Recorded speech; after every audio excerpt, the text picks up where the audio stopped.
Okay, welcome to our TikTok live or just live event talking about international travel, passports, and custody. We're going to give people a few minutes to log on, and I'm going to introduce you to my Malty Poo Sugar, who sort of wants to be here, sort of doesn't want to. She'll be my emotional support dog during our event today. But while we're waiting for people to log on, I want to talk a lot. I want to talk about some of the issues that we're seeing right now. We are doing consultations for lots of cases where it's a paternity case at core, but there's so many quasi-marital issues. So what's happening is that people are choosing not to get married, which is totally fine, but they're then purchasing homes together. That's the big one. Commingling assets together. And then when they go through these custody cases, they are wanting to divide the home, force someone to sell the home. And because at the core it's a paternity case, there's not a lot of relief we can provide unless the parties agree. So that's a hot topic right now. Also a really hot topic, it's the new year, is people just wanting to get divorced and they have really short-term marriages, 2, 3, 4 year marriages. It is something about the year ending that makes people say, hey, I don't want to go into the new year with this person. I don't want to go to therapy. Lots of cases where the clients are not doing any pre-work to try to save the marriage. That's a really hot trend right now. Sorry, sugar. Usually I will see cases where someone comes in, they've been married for a period of time, and they will say, we went to counseling, we've done things to try to save the marriage. But now people just kind of have a like, done, that's it mentality. It's not working, and they're filing for divorce. And it's also happening over just one time things. Like, it's not happening with like, there used to be a time when I did consultations, clients would point to a pattern of things that was happening. They did this, they disrespected this person, they didn't show up, they spent money. But now it's more or less like they did one thing and I'm out. And it's for men and for women, not just one gender. So that's also a really popular topic. Travel, which is what we're going to talk about today. Lots in the past, I don't think people focus on travel as much, but now they're really particular about making sure we have these passports signed, making sure it's very clear about who gets to travel with the children. That's a hot issue. Another hot issue is hiding money, which is an old issue. Everyone we meet talk about they think the other person is hiding money or concealing things. We have lots of cases where there is extra income. Since COVID, there was an influx with people just getting more income, doing side jobs. So there used to be a time we did our disclosures and we would get tax returns, bank statements, and that would really be sufficient. But now we need the Cash App, we need Apple Pay, we need additional things because people have found ways to generate income for themselves outside of this, just their W-2 income. So that's also a really popular, interesting topic right now. Is this a good time for us to get started on our? Okay, awesome. So welcome to our topic, international travel, passports, and custody. What can go wrong before you even board the plane? Let me first say, just on a really preliminary basis, you need to make sure that your parenting plan is extremely clear on international travel. Lots of people, when they settle their cases, or sometimes when you go to court, the lawyer is so focused on making sure they hit time sharing, taxes, other issues, that they sometimes exclude the passport and travel. So going back to court to try to get the judge to add that is sometimes difficult, especially if you have parties who just don't agree. So you want to make sure, just from a foundational level, when you go to mediation or when you meet with your attorney or you go to court, that you talk about travel. Travel is such a big part of people's life now that it's important that there is language in your parenting plan that talks about the notice requirement. So that's pretty standard. How many days are you going to notify this other person when you travel domestically or internationally?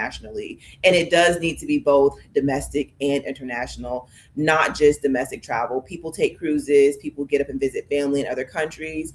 And I just find now, as the world has evolved, travel is much more accessible to so many people. So people are taking these international trips. You want to make sure that you have language in your parenting plan that specifically talks about the passport, the time frames. Also, who is going to hold the passport is really important. I will tell you, I have litigated many of cases where the language about the passport is not clear, meaning it'll just say, hey, the minor child is to have a passport. It doesn't talk about who holds the passport.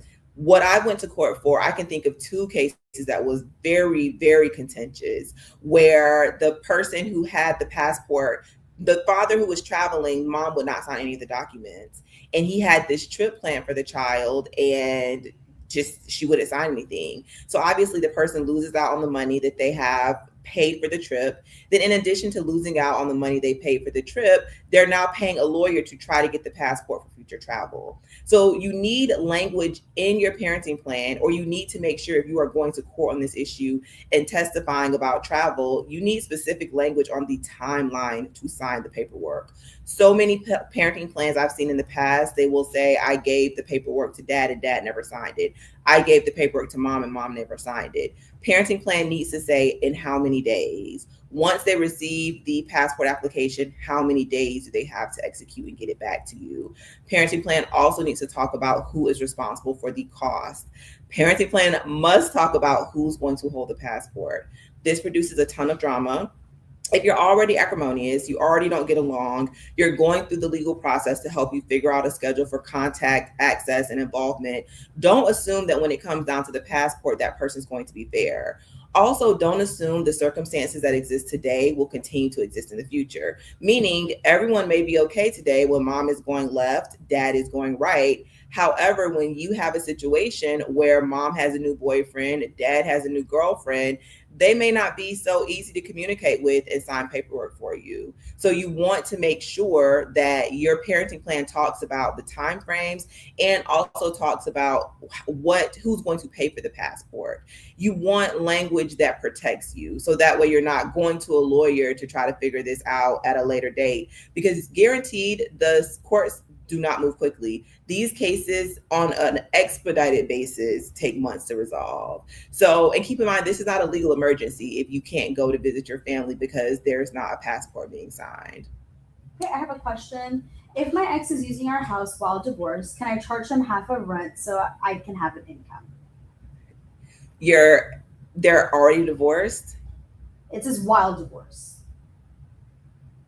So that would be a post issue that I don't see how the court can enforce or make that person pay rent, because the divorce decree normally would say who gets the house, and whoever gets the house, he's not even no longer your ex anymore. He's a stranger living in your home. So your judgment should have said how much time he has to get out of the home. If not, if the judgment does say he's supposed to get out by a certain time, you want to make sure that you file the appropriate motion before the court to get them out of the home. This also becomes a civil ejectment issue after that. So actually, she clarified, and she stated that it's during the divorce. They're currently both living in the home. She wants to know if she can charge him half of the rent. So, judging based off the question, it seems like she is paying the mortgage payment or the rent payment. She wants to know if she can require him to pay half of it. It depends on the state that you live in, but the court does try to do what they believe to be equitable. So let's say, for example, it's a joint marital asset and you pay for that asset post-divorce. There sometimes is a credit or offset that we can give to the person that contributed and paid while the divorce was pending. My ex refuses to make me a revised parenting time plan, but is seeking consent for April international travel. I'm assuming in this situation, the parenting plan is silent as to international travel. You have to really, so I will say this, my advice, and keep in mind, this is not intended to be legal advice, but I would not play the tit for tat game with the person. I would think about what is in the best interest of the child. And if it's in the child's best interest to allow travel, because there is a lot of good things that come from that, I would consider signing it. And then I would also go before the court. When I go before the court and I'm arguing my petition to modify, you can point out how you put the child first. Like, despite this person not agreeing to do something, I still agreed to do something. You also have to look at why you're looking to change the parenting plan. There are a lot of reasons that you can change it, but there's also a lot of reasons that you can't. And they look at what's in the best interest of the child and not the parents. Do I need a notarized consent letter if I'm traveling alone with my child? Okay, so this is a great question. It really depends on whether or not you have an order, a court order or judgment. Keep in mind, when you are traveling, you want to take, if you're divorced or you have a custody case, I don't care how good things are between you and that person, I would travel with a certified copy of the court order saying that you're allowed to travel with the child. If you have that, that is going to trump any writing or letter you have from that other parent. If it's a case where you don't have a court order and you just want to make sure you're in the clear with this person, it does not hurt to have a signed notarized document saying, yes, this parent does not have a problem with travel. But that court order, that certified copy of that court order is going to be, to me, the most important document to have. Can you give your advice about a parent refusing to sign a passport application and how to avoid that? So you want to make sure, that's a great question. You want to make sure that if you have went through the court process, first, always go look at your court order. Look at that parenting plan to see what it says. In the event that the parenting plan is silent as to how you're supposed to handle travel, I would go to the person 8 months to a year in advance. You have to keep in mind that person that is not traveling usually doesn't care in terms of the benefit to the child for travel. So give it to them in enough time that you give them so much time, it's ridiculous that they don't respond. Don't give it to them at the last minute. Don't give it to them a month before. You want to give it to them, give them as much notice as possible to try to get it signed. My ex left for another state without a court order with the children. I warned the court in advance. Okay, so if you lived in the state of Florida, this would potentially be an illegal relocation if there is a court order. She said that he or she said that they took the children, or no? Yes, so they left for another state without a court order. The gentleman advised the court that this would potentially happen. They did nothing. He hasn't seen the kids in 2 months, but still has to pay support. Expedite. So if you're in the state of Florida, you need to consult with an attorney about, or any state. This is when a child is being removed from the jurisdiction, this is not an emergency issue, and you need to look into emergency relief. You don't want to let someone get out of the jurisdiction of the court and stay out for years or even months. As soon as it happens, you file expedited motions, because then we have a better chance of getting the child back here sooner or making the child return. If you wait too long, it starts to look like you acquiesce to the change. What happens if the other parent refuses to sign the passport paperwork? You have to go to your court order. This comes up a lot in cases where there's no paperwork, right? No one ever went to court. So you have to look to your court order. If the court order says they're supposed to sign, you need to file the appropriate motion. If the parenting plan or order is silent as to this, which is very common, I've had judges say to me, litigating this issue, by virtue of the parenting plan saying that the child is to get a passport, it's implicit that someone has to cooperate and sign it. So I would still go before the court to enforce the parenting plan. And then you need to ask the judge, could you please put a timeline? And once you're in court, a judge will give you a timeline for when that person is supposed to comply. What if the trip conflicts with the parents' time sharing? So you have to go to the parenting plan once again. Usually travel is allowed so long as it is on your time sharing. But if you're using that other parent's time sharing, this is where playing nice, it has its advantages, because you would need to get their consent and approval first to use their time. And usually what you would do is you would work out a swap. So I'm going to take your 3 days here and give you these 3 days back on spring break or during the summer break. Can a low interest rate be used as an asset when one spouse buys the other one out of the marital home? It's going to depend on who can afford it. Low interest rate alone isn't going to control. So right now, a lot of people are talking about doing assumptions and modifications, and refinance comes up all the time in divorces. The interest rate, so let's say it's a situation hypothetically that both people want to keep the home and one person says, well, I can get a better interest rate. Judges are going to care about that. Can they both afford the home? And then who has the affordability to pay for the home? That's sort of controlling. Also, we look at why. Does someone have the kids the majority of the time and we want to keep the kids in their school zone? That's a reason to award the home to someone. But in my experience, interest rate alone isn't going to be enough. My parenting plan is not specific. I refuse to sign passports for kids as the father is flighty and only pays $20 for child support instead of the court-ordered amount. So this presents a lot of this is a great question, lots of layered issues. One, you have someone that is not fully paying their support obligation. So common sense renders, how are you affording to travel, right? Second thing is the parenting plan is silent as to whether or not this person is supposed to sign, or it doesn't tell us. He or she doesn't tell us.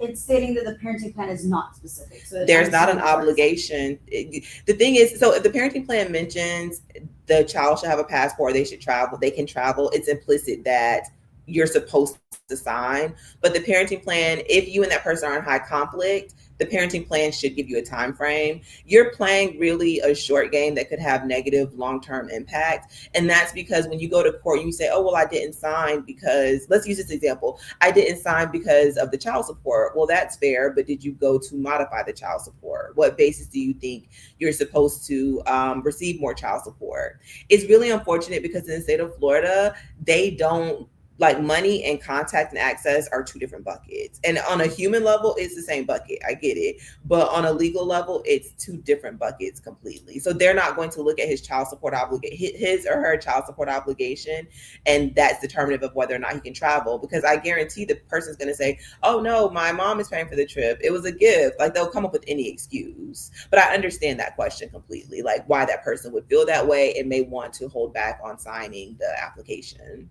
How do I get a court order for travel?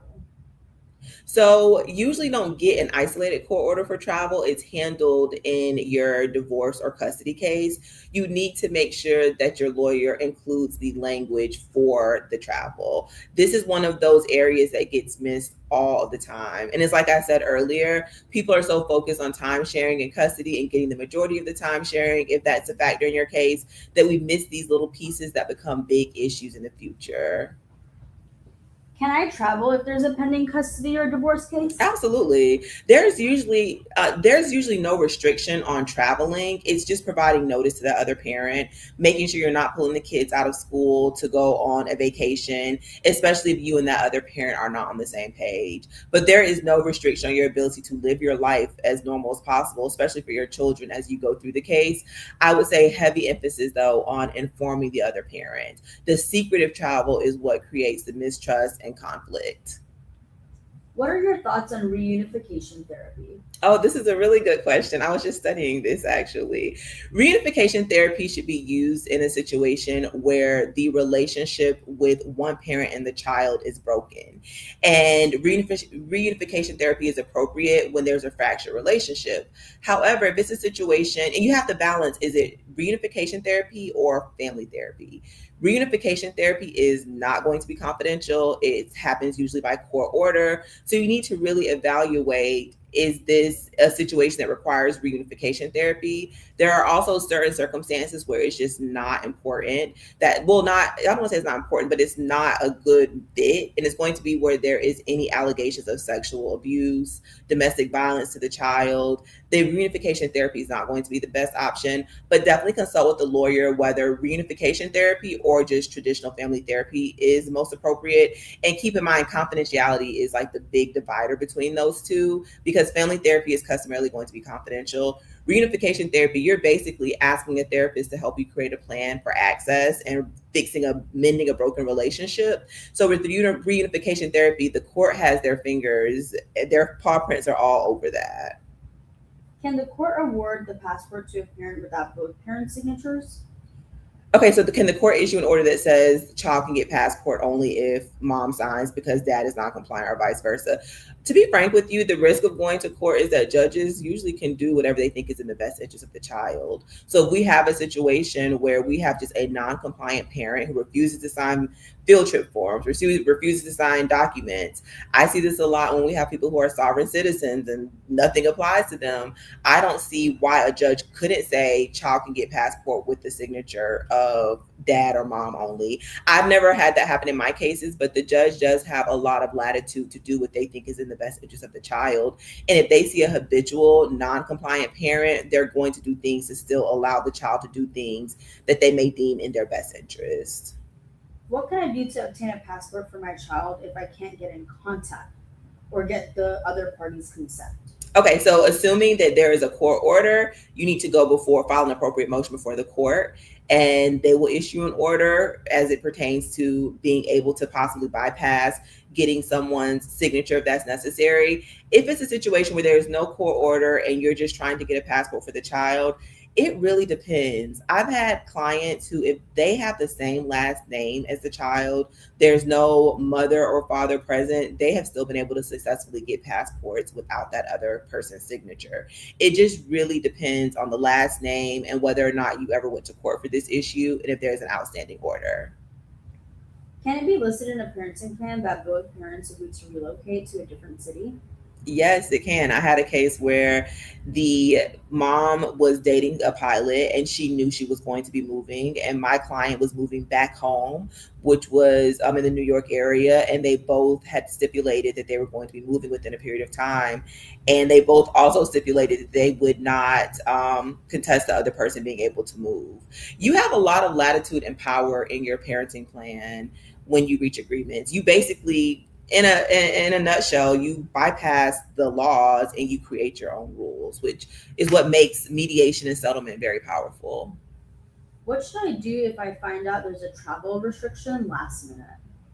So I think it would depend on what the restriction is, but I will be 100% with you. These issues are urgent to the person, they're not urgent to the court. So if you find out at the last minute there's a travel restriction, and I'm assuming maybe the child is going someplace, maybe to a country that is not advisable to go to, or there's some type of, well, I would need more details, but ultimately there's not any urgent action you can take. The court system in general, especially with domestic family issues, they expect the parties and their lawyers to work out a lot of things that sometimes we can't do, right? Because we're advising our clients, but they're still individual humans who do what they want. Criminal gets immediate access. You get arrested, you get a hearing the next day. But family court, it just does not move quickly. So you are really limited in resolution if you find out there's an emergency block or something happening. If there's an older order that says the children can't travel, is there a way that I can go back and amend that travel order? Absolutely. It depends on why that restriction was put in there. Older court orders, they have a lot of weird things that don't make sense to us now. But absolutely, the court always evaluates the best interest of the child. Is there a substantial immaterial change that will warrant this? Maybe whatever was going on at that time is no longer present and it's safe for the kids to travel. So absolutely. Also think about the age of your kids. Sometimes if you have children who are 16 and a half and 17, it may not be worth it because they're about to age out. But absolutely, you can go and ask the court to revisit issues that have already been decided if there's a substantial material change and it's in the best interest of the children. Can reunification therapy delay a parenting schedule or a court order? Absolutely. Because the goal, think about it. So you have a fractured relationship with your child and you are going to the reunification therapy, which is a process. I had a case where reunification therapy lasted almost 2 years, which I thought was too long, but it's a process. It's not made to be lifetime, but you would want the benefit of that reunification therapy before a parenting plan is finalized. Because if it's finalized today and the relationship between you and that child is so broken that contact isn't feasible or we have to have a limited schedule, you're going to want the outcome of that reunification therapy to hopefully reunify you and that child so that the relationship isn't broken and you're able to have consistent contact. Does it delay? Yes, because you have to keep in mind both parents have to be vested in the reunification therapy. Someone is usually having to take the child. So I've had a case where the mother would not take the children to reunification therapy. We're going to court to try to force her. The mother was still poisoning the children. We're going to court for enforcement and contempt. So it's going to delay it. You need two compliant parents, and you definitely need to consult with a therapist and talk about, based upon your experience, what is the timeline here for reunification based upon the issues. And they're never going to give you a solid answer, but they'll be able to give you an idea. I have a 1-year-old with a nanny. Will the court force me 50-50 when the spouse can't afford a nanny and works at 7? 1 year old, and this person uses the services of a nanny, and they're afraid that the other person may be forced into 50-50, or that they may be forced into 50-50. Correct. The court does tend to, there's a rebuttable presumption about that, but they do tend to like 50-50 if it's feasible. You have to look, using a nanny in and of itself is not a bad thing. I have clients who are physicians and just business people, and they're busy people and they use nannies. But how reliant are you on the nanny? And then if the other parent doesn't need one, then well, they're not bad for not needing one. But if you need a nanny to do 50-50, then there's really not a lot of wiggle room there for you to ask for more time than 50-50 because you're already respectfully delegating some parenting tasks to a third person. What is the best way to get text messages entered as evidence? We have screenshots and a 3-year-old downloaded thread.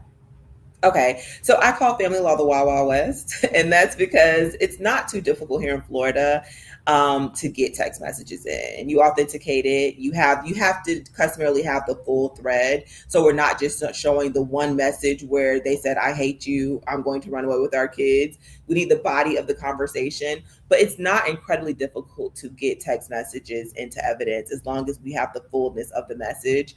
I like to encourage our clients, if it's a case where it's very text evidence heavy, to make sure they're backing up their text messages, taking screenshots, because every time there's text messages that are important, guaranteed someone's going to lose their phone, someone's going to steal their phone, the ex took it away from them, and we lose the evidence.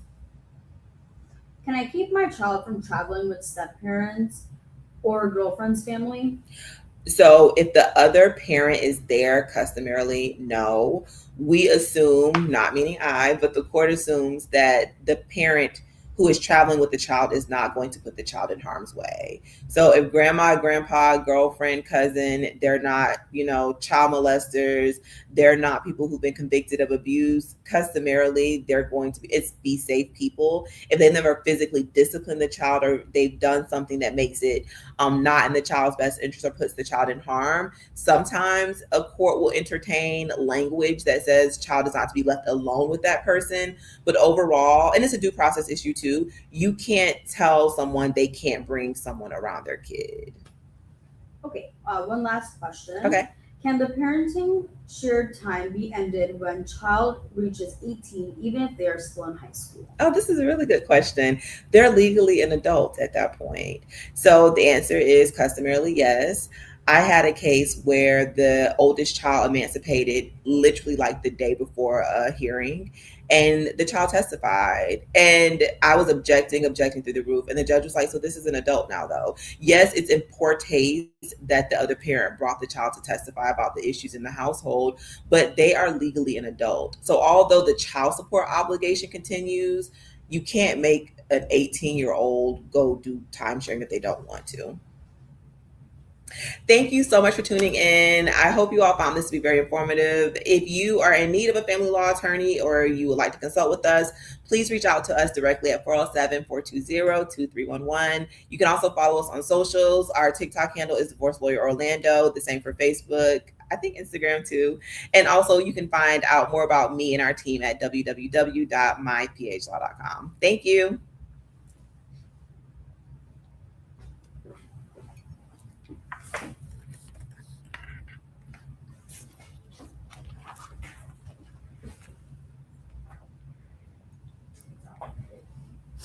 This